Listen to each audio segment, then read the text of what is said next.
Hello friends, welcome to civil engineers guide. இன்றைக்கி நம்ம என்ன பார்க்க போகிறோம் அப்படின்னா, வீட்டுக்கு உள்ளே வந்து டியூப்ளெக்ஸ் ஹவுஸில் வந்து உள்ளே வந்து படிக்கட்டு கட்டினாங்க அப்படின்னா அது வந்து ஸ்கொயர் ஃபீட் ரேட்டில் கவர் ஆகுமா ஆகாதா அப்படிங்கிற பற்றி தான் பார்க்க போகிறோம். வாங்க வீடியோக்குள்ளே போகலாம்.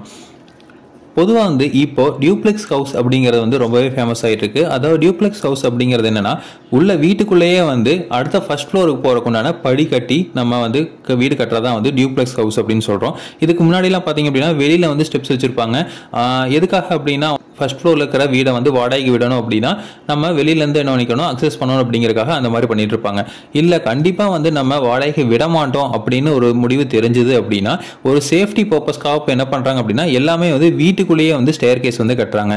ஏன்னா வந்து வெளியில் வந்து ஸ்டெப்ஸ் இருக்கிறப்போ நைட்டு வந்து நீங்கள் அன் டைமில் வெளியில் போகணும் அப்படின்னா, நீங்கள் ஃபர்ஸ்ட் ஃப்ளோர் போகணும் அப்படின்னா நீங்கள் வெளியில் வந்து அந்த ஸ்டெப்ஸ் ஏறி போகணும். ஸோ ப்ராப்ளம் ஆகிறதுக்கு சான்சஸ் இருக்குது.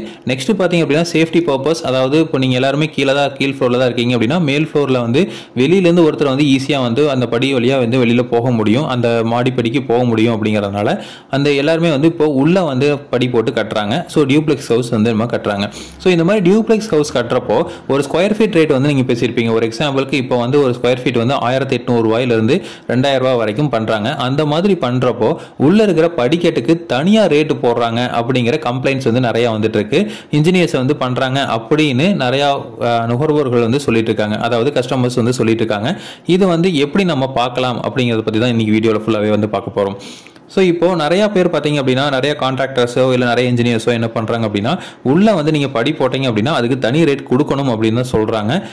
அதை நிறையா கஸ்டமர்ஸ் வந்து அக்செப்ட் பண்ணிக்கிறாங்க, நிறைய கஸ்டமர்ஸ் வந்து அக்செப்ட் பண்ண மாட்டேங்கிறாங்க. அது ஏன் ரீசன் பார்த்தீங்க அப்படின்னா, இப்போது ஒரு ரூஃபு கீழே இருக்குது, அதாவது ஒரு ஏரியா இருக்குது அப்படின்னா அந்த ஏரியாக்குள்ள இருக்கிற எலமெண்ட்ஸுமே வந்து நீங்கள் கட்டித்தரணும் அப்படிங்கிறதுனால தான் ஸ்கொயர் ஃபீட் ரேட்டில் பேசுகிறோம். அப்போ வந்து நீங்கள் இந்த ஸ்டேர் கேஸ் மட்டும் எக்ஸ்ட்ரா வாங்குறீங்க அப்படின்னு தான் வந்து நிறைய கஸ்டமர்ஸ் வந்து சொல்கிறாங்க. இதில் என்ன பிரச்சனை இருக்குன்னு பார்த்தீங்க அப்படின்னா, கான்ட்ராக்டர்ஸ்க்கு நீங்கள் ஸ்டெப்ஸ் வந்து கட்டணும் அப்படின்னா அதுக்கு ஷட்டரிங் ஒர்க்குக்கே வந்து நமக்கு கொஞ்சம் அதிகமாக வந்து செலவாகுது. ஓகேங்களா, நீங்கள் வந்து இப்போ ஒரு ஸ்கொயர் ஃபீட்டில் வந்து நம்ம கட்டுறோம் அப்படின்னா, ஸ்கொயர் ஃபீட் ரேட்டில் கட்டுறோம் அப்படின்னா வீட்டுக்குள்ளே வந்து நம்ம வெறும் வால்ஸ் தான் வரப்போகுது, அதே மாதிரி ஃப்ளோரிங்ஸ் வந்து வரப்போகுது. பட் இதில் பார்த்தீங்க அப்படின்னா நம்ம வந்து ஸ்டேர் கேஸ் வந்து என்ன பண்ணியிருப்போம் அப்படின்னா நம்ம ஸ்லைடிங்காக வந்து கட்ட போகிறது அப்படிங்கிறனால இதுக்கு காங்கிரீட்டோட ஏரியாவும் அதிகம், ஷட்டரிங் அடிக்கிற அதுக்கு உண்டான காஸ்ட்டும் வந்து அதிகமாக இருக்குது. அதுக்கப்புறம் பார்த்தீங்க அப்படின்னா இந்த மாதிரி வந்து நீங்கள் படி கட்டின பிறகு அதுக்கு வந்து என்னது ஹேண்ட் ரைல்ஸ் வந்து யூஸ் பண்ணணும். ஸோ அந்த ஹேண்ட் ரைல்ஸ் வந்து நீங்கள் இதெல்லாமே வந்து நார்மலான அஃபோர்டபுளான ப்ரைஸில் பண்ணுறதா இருந்தாலுமே, அதாவது நார்மல் குவாலிட்டியில் பண்ணுறதா இருந்தாலுமே வந்து உங்களுக்கு என்ன ஆகும், அதிகமான இடம் வந்து பிடிக்குது.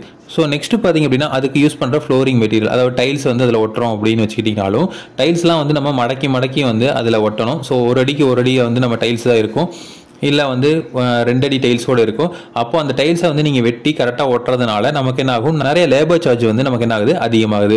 இஃப்கேஸ் வந்து நீங்கள் அதில் கிரைனைட் போடணும், படிக்கு வந்து உள்ளே இருக்கிறதுனால கிரைனைட் போடணும் அப்படின்னு சொன்னீங்க அப்படின்னா அதுக்கும் வந்து அதை விட அதிகமாக தான் செலவாகுது. அட் சேம் டைம் பார்த்தீங்க அப்படின்னா உள்ள நோசிங் பண்ணணும். ஸோ கிரைனைட் எல்லாமே வந்து படியில் வந்து அப்படியே போட முடியாது, நோசிங் பண்ணணும். இந்த மாதிரி நிறையா காஸ்ட் வந்து நமக்கு அதிகமாகிட்டே இருக்குது. ஒரு சில பேர் பார்த்தீங்க அப்படின்னா ஸ்டேர் கேஸ் வந்து நார்மல் ஸ்டேர் கேஸ் இல்லாமல் கர்வ்டு ஷேப்பில் வேணும், இல்லை வேறு மாதிரி கொஞ்சம் ஸ்டைலாக வேணும் அப்படின்னு கேட்பாங்க.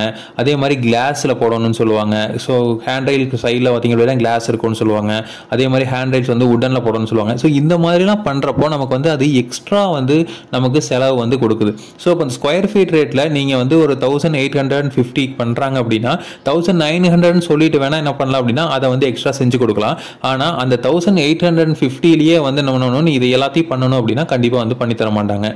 ஏன்னா வந்து உங்களுக்கு அதோட காஸ்ட் பார்த்தீங்க அப்படின்னா ரொம்ப அதிகமாக இருக்குது அப்படிங்கிறத கஸ்டமர்ஸ் வந்து ஃபர்ஸ்ட் புரிஞ்சுக்கணும். இந்த இன்ஜினியர்ஸ்மே பார்த்தீங்க அப்படின்னா இந்த அளவுக்கு எக்ஸ்பிளைன் பண்ணி இதெல்லாம் இவ்வளோ காஸ்ட் இருக்குது, இவ்வளோ மெட்டீரியல்ஸ் நான் போட போகிறேன் அப்படிங்கிறத முன்னாடியே எக்ஸ்பிளைன் பண்ணால் கூட வந்து கஸ்டமர்ஸ் புரிஞ்சுக்குவாங்க. ஆனால் நிறைய பேர் வந்து அந்த மாதிரி எக்ஸ்பிளைன் பண்ணுறதுல டைரெக்டாக வந்து எனக்கு இதுக்கு உள்ள வந்து ஸ்டெப்ஸ் போடணும் அப்படின்னா நீங்கள் வந்து எக்ஸ்ட்ரா காஸ்ட் கொடுக்கணும் அப்படிங்கிறத மட்டும் சொல்கிறாங்க. அப்படி சொல்கிறதுனாலையும் பார்த்தீங்க அப்படின்னா நிறையா பேர் வந்து இதை மிஸ் அண்டர்ஸ்டாண்ட் பண்ணிட்டு நிறைய இல்லை எனக்கு வந்து ஸ்டேர் கேஸும் பண்ணி தரணும் அப்படிங்கிற மாதிரி வந்து ஆர்கியூ பண்ணுறாங்க. ஸோ அப்போ பார்த்தீங்க அப்படின்னா கண்டிப்பாக ஒரு ஸ்டேர் கேஸ் வந்து உள்ளே பண்ணுறீங்க அப்படின்னா அதுக்கு நார்மலாக ஆகிற செலவை விட கண்டிப்பாக எக்ஸ்ட்ரா செலவாகுது. அதனால தான் பார்த்தீங்க அப்படின்னா என்ன பண்ணுறாங்க, உங்களுக்கு எக்ஸ்ட்ரா அமௌண்ட் வந்து வாங்குறாங்க. ஸோ அந்த எக்ஸ்ட்ரா அமௌண்ட்டுமே பார்த்தீங்க அப்படின்னா ரொம்ப அதிகமாக இருக்காது, கொஞ்சம் மினிமமாக தான் இருக்கும். அதாவது ஒரு ஸ்கொயர் ஃபீட் ரேட்டில் வந்து நீங்கள் எவ்வளோ ஒரு 1850 இல்லை 1900 பண்ணுறீங்க அப்படின்னா உங்களுக்கு கொஞ்சம் தான் எக்ஸ்ட்ரா வாங்குவாங்க தவிர ரொம்ப அதிகமாகலாம் வாங்க மாட்டாங்க. அதாவது நீங்கள் வந்து கஸ்டமைஸ் பண்ணுறீங்க அப்படிங்கிற பட்சத்தில் மட்டும் எக்ஸ்ட்ரா வரக்கு சான்சஸ் இருக்குது. அதாவது கிரைனைட் தான் போடணும் போடணும், வுட்டனில் தான் வந்து ஹேண்ட் ரைல் போடணும், ஸோ கிளாஸ் வைக்கணும், அதுக்கப்புறம் பார்த்தீங்க அப்படின்னா உங்களுக்கு கர்வ் ஷேப்பில் வேணும். ஸோ இந்த மாதிரி நீங்கள் கஸ்டமைஸ் பண்ண அதுக்கு உண்டான சார்ஜஸ் வந்து கொஞ்சம் அதிகமாக தான் தெரியும். ஆனால் நார்மலான ஒரு ஸ்டேர் கேஸ் எப்போவுமே வீட்டில் வந்து வச்சிருக்க மாதிரி ஒரு டாக் லெக்டு ஸ்டேர் கேஸோ இல்லை வந்து நார்மல் வந்து ஸ்ட்ரெயிட் ஸ்டேர் கேஸோ நீங்கள் வச்சிருக்கீங்க அப்படின்னா அதுக்கு வந்து அந்த அளவுக்கு வந்து சார்ஜஸ் வராது, கொஞ்சம் மினிமமாக தான் வந்து சார்ஜ் பண்ணுவாங்க. ஸோ கஸ்டமரோட எக்ஸ்பெக்டேஷனும் கஸ்டமரோட சாட்டிஸ்ஃபேக்ஷனும் எங்களுக்கும் ரொம்ப முக்கியம். ஸோ அதனால் வந்து இன்ஜினியர்ஸும் வந்து ரொம்ப அதிகமான சார்ஜ் வந்து பண்ண மாட்டாங்க. ஸோ இது வந்து நமக்கு என்ன தெரியுது அப்படின்னா, டியூப்ளெக்ஸ் ஹவுஸ் கட்டிங்க அப்படின்னா ஸ்டேர் கேஸ் உள்ளே போடுறீங்க அப்படின்னா கண்டிப்பாக வந்து அதுக்கு எக்ஸ்ட்ரா சார்ஜ் பண்ணுவாங்க. அதுதான் வந்து ரூலாகவும் இருக்குது. ஸோ இதே மாதிரி இன்ஃபர்மேஷன்ஸ் உங்களுக்கு தொடர்ந்து வேணும் அப்படின்னா எங்கள் சேனலை சப்ஸ்கிரைப் பண்ணுங்கள். தேங்க்யூ.